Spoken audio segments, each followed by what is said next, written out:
Hello everyone, we have a pulley question here. So let's get a sketch of our pulley system. So, okay, here we go. This is just, we can see this in the question.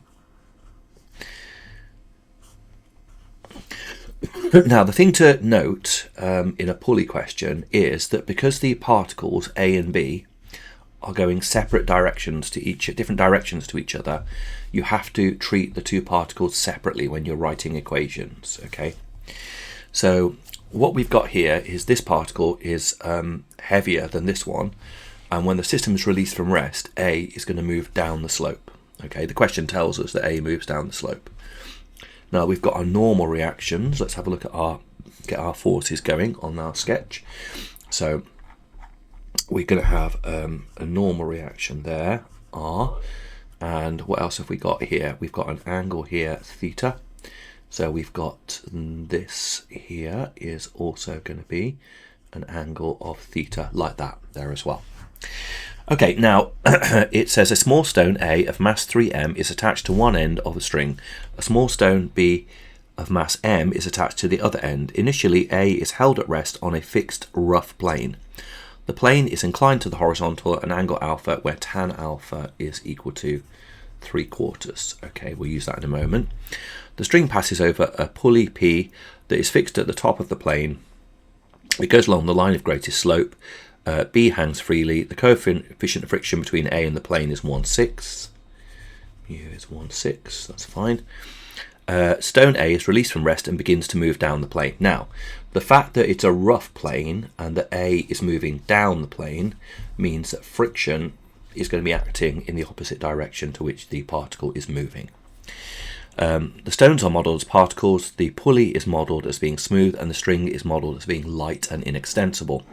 Using the model, use the model for the motion of the system before B reaches a pulley to write down an equation of motion for A. So first of all, let's look at our triangle here. So if we've got that tan alpha is opposite over adjacent, then it means that we have a 3, 4, 5 triangle like that. So for A, so let's resolve down the slope for particle A. So it's in motion, so we're going to use Newton's second law, F equals ma. And what have we got? We've got the component of the weight of the particle pulling it down the slope, which is 3mg sine theta. 3mg sine theta. Minus the friction, which is working against it. Okay, so we've also got the tension as well. So there's tension there and tension there. So we've got minus F and minus the tension, again, which is the tension's trying to pull it up the slope.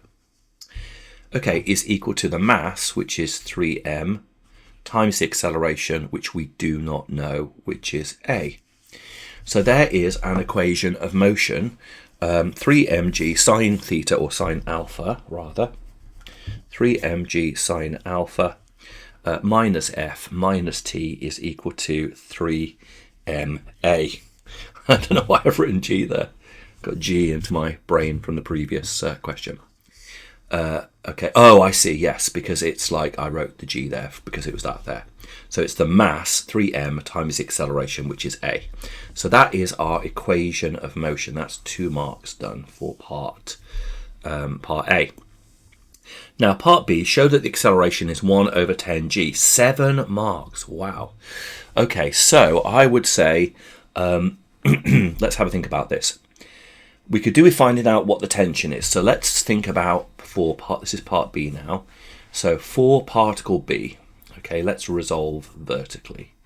So really nice and straightforward. We write down F equals ma, and we have tension minus mg is equal to the mass m times the acceleration. Okay, so we have an expression there for that, which means actually we could say that the tension is equal to ma plus mg, and that's useful because we could sub that in there. So that's really good. Now, friction, what do we know about friction? Friction is going to equal mu r, so friction is going to equal mu times r. We know mu that is 1/6, so we just need to do with knowing what r is. So in order to find out what r is, we need to resolve perpendicular to the plane. And resolving perpendicular to the plane, we're going to have r is equal to 3mg cos theta. Okay, so when we resolve perpendicular to the plane, we have that r is 3mg cos, not, I keep on saying theta, cos alpha. Oh, I know why, it's because I've written theta up there. It is alpha, that's meant to be alpha there. So 3mg cos alpha, okay, is equal to our r. So we can sub that in. So r is 3mg cos alpha, which is 3mg. Now cos alpha is going to be cosine, it's going to be adjacent over hypotenuse. So 3mg times by 4/5, like so. So that's our expression for our f there.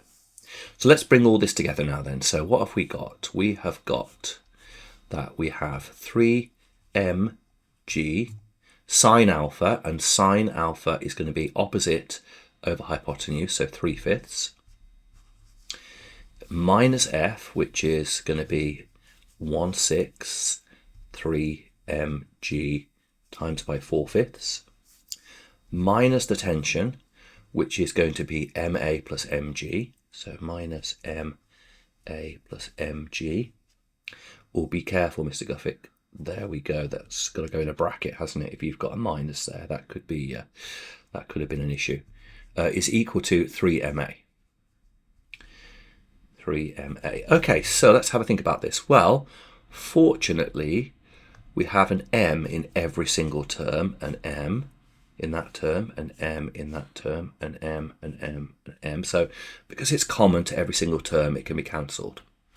Let's see what we've got now. We've got 3 times 3 is 9g over 5, minus 3 divided by 6 is going to be a half, and a half divided by, so it's going to be a half, and 4 with the 2 there is going to go to 2. So that is going to go to 2g over 5, like that. Okay, so 9g over 5 minus 2g over 5. And then we've got minus a minus g equals 3a. So now the only unknown in this equation is a. So let's add a over to the other side. So we get 4a. So we've dealt with that. Okay, and then we've got 9 over 5 minus 2 over 5 minus 1. So we have now 9 over 5, whoops, minus the 2, excuse me, minus the 2 over 5. So 9 over 5 minus 2 over 5 minus 1.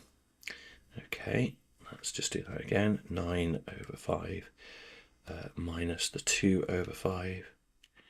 9 over 5 minus 2 over 5 minus 1 is 2 over 5. So that is 2g over 5. So therefore a is equal to 2g over 20. So therefore a is equal to 1 over 10g as required. So that's what we were after. Okay, that's really nice. So that was 7 marks for that. Okay, so that was our 7 marks, and we can write as required there.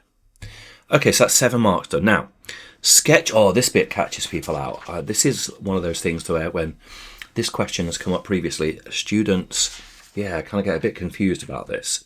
So it says sketch a velocity time graph for the motion of B from the instant when A is released till just before it hits the pulley. Now, a little bit counterintuitive this, and it does sort of like confuse people initially, but it's just going to be a straight line like this.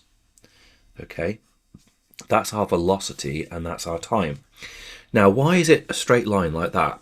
Because what's happening is we've got a uniform, we have a constant acceleration. And if you remember, the acceleration is given by the gradient of a velocity time graph. So therefore, it needs to be constant, so it needs to be a straight line. So that's the way that we would represent that in part C, okay? Just a straight line like that going through the origin. And then finally in this question it says, in reality the string is not light. State how this would affect the working in part B. Well, the way in which it would affect the working in part B is that if the string was not light, there'd be a component of the weight from the string itself, and that would mean that the tension would not be the same in all parts of the string, okay? Because we've got more of the string over here as it moves down, we're going to have, like, you know, a greater, we're going to have a different tension here and to a different tension here, and that would be, I think, quite challenging to model, and it's sort of beyond the scope of the syllabus for A-level anyway. So yeah, that's the answer. The answer is that if we took into account the weight of the string, the tension would not be the same in all parts of the string. Okay, I hope you found that helpful. Remember, if you're finding these videos useful, if you could remember to like and subscribe to the channel, that's going to help me keep on producing more videos. Thank you for watching, and I'll see you in the next video.